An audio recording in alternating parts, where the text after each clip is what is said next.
नमस्कार मैत्रिणींनो, श्री स्वामी समर्थ माझ्या चॅनलमध्ये तुमचे स्वागत आहे। आज आपण जाणून घेणार आहोत भगवान विष्णू प्रसन्न होण्यासाठी 11 दिवसाचा दिव्य नियम कसा करावा।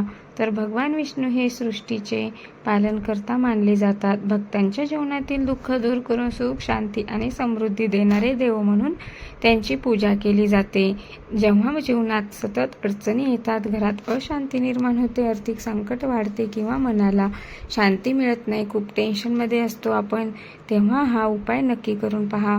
तेव्हा अनेक भक्त भगवान विष्णूंची भक्ती करतात। विशेषतः अधिक मास, एकादशी किंवा पवित्र दिवसामध्ये विष्णू उपासनेला अत्यंत महत्त्व दिले जाते। असे मानले जाते की श्रद्धेने नियमाने भगवान विष्णूंची सेवा केली तर जीवनातील संकटे कमी होतात आणि देवाची कृपा प्राप्त होते। आज आपण भगवान विष्णू प्रसन्न होण्यासाठी एक सोपा पण प्रभावी 11 दिवसाचा उपाय जाणून घेणार आहोत। हा नियम कोणतीही व्यक्ती करू शकते। यासाठी मोठा खर्च लागत नाही, पैसे लागत नाही, फक्त मनात श्रद्धा आणि भक्ती करणे आवश्यक आहे। नियमाची सुरुवात कधी करावी?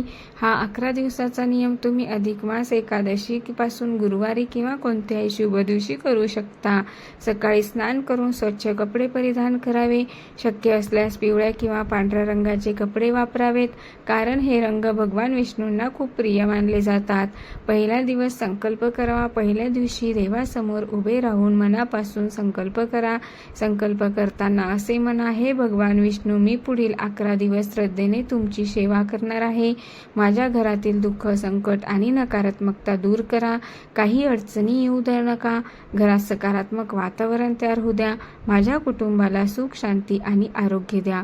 संकल्प करताना मन स्वच्छ आणि शांत ठेवावे।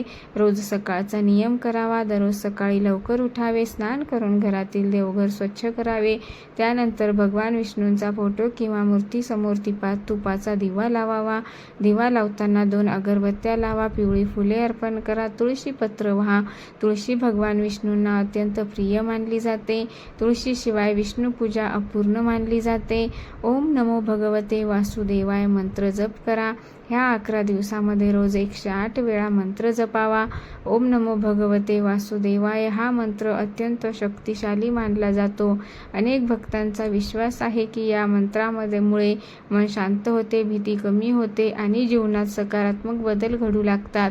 सगळ्या इच्छा पूर्ण होतात। जप करताना मन एकाग्र ठेवा।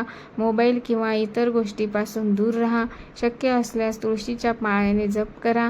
विष्णू सहस्त्रनाम किंवा गीतेचे वचन जर शक्य असेल तर रोज विष्णू सहस्त्रनाम किंवा भगवतेचा एक अध्याय वाचा। हे शक्य नसेल तर फक्त विष्णू नामस्मरण करा। देवाला मोठी पूजा नाही तर भक्ती प्रिय असते असे म्हटले जाते। संध्याकाळचा नियम बघा। संध्याकाळी सूर्यास्तानंतर पुन्हा देवासमोर दिवा लावा। 2 अगरबत्ती लावा। घरात शांत वातावरण ठेवा। शक्य असल्यास संपूर्ण कुटुंबाने एकत्र बसून विष्णू मंत्र जप करा। असे केल्याने घरातील नकारात्मकता कमी होते आणि कुटुंबात प्रेम वाढते असे मानले जाते। 11 दिवस कोणत्या गोष्टी टाळाव्यात?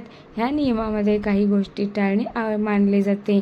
खोटे बोलू नका, कोणालाही दुखवू नका, वादविवाद टाळा, रागावर नियंत्रण ठेवा, मांसाहार आणि मद्यपान टाळा, अन्न वाया घालवू नका, कारण देवपूजेसोबत मन आणि वर्तन शुद्ध असणेही महत्त्वाचे असते। दानाचे महत्त्व आहे। भगवान विष्णूंना दान धर्म प्रिय मानला जातो। त्यामुळे 11 दिवसात शक्य असेल तेवढे दान करावे। उदाहरणार्थ गरिबांना अन्नदान, गायीला चारा, पक्ष्यांना दाणे, मंदिरात दिवा, गरजूंना कपडे दान केल्याने पुण्य वाढते आणि देवीची कृपा मिळते अशी श्रद्धा आहे।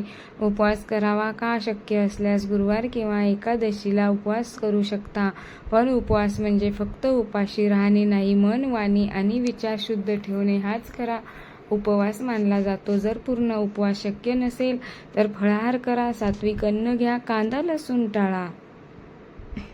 एक प्रेरणादायी कथा आहे। एका गावात रमेश नावाचा एक गरीब माणूस राहत होता। त्याच्या घरात सतत आर्थिक संकट होते। कितीही मेहनत केली तरी पैसा टिकत नव्हता। घरात भांडण वाढली होती आणि मनात निराशा होती। एके दिवशी गावातील एका वृद्ध संताने त्याला भगवान विष्णूचा 11 दिवसाचा नियम सांगितला। रमेशने श्रद्धेने नियम सुरू केला। रोज सकाळी दिवा लावणे, मंत्र जप आणि तुळशी पूजा तो न चुकता करू लागला। पहिले काही दिवस काही फरकच जाणवला नाही, पण त्याने श्रद्धा सोडली नाही। हळू हळूहळू घरातील वातावरण बदलू लागले. त्याला कामामध्ये यश मिळू लागले. घरातील भांडण कमी झाली आणि मनात शांतता निर्माण झाली. 11व्या दिवशी त्याने गरिबांना अन्नदान केले आणि भगवान विष्णूचे आभार मानले. त्यानंतर त्याचे जीवन हळूहळू सुधारत गेले.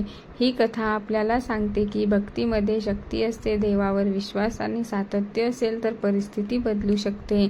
11व्या दिवशी काय करावे? 11व्या दिवशी विशेष पूजा करावी. भगवान विष्णूंना पिवळे फुले अर्पण करा. तुळशीपत्र व्हा. गोड नैवेद्य दाखवा. विष्णू आरती करा. शक्य असल्यास गरिबांना अन्नदान करा. त्यानंतर देवाचे आभार माना.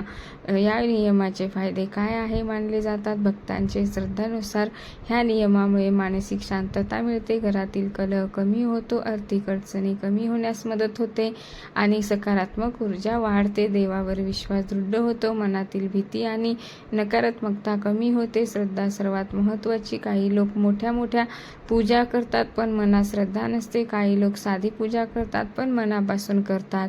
भगवान विष्णूंना खरी भक्ती प्रिय असते असे शास्त्रात सांगितले आहे. म्हणून दिखावा करू नका. मनापासून प्रार्थना करा. संयम ठेवा.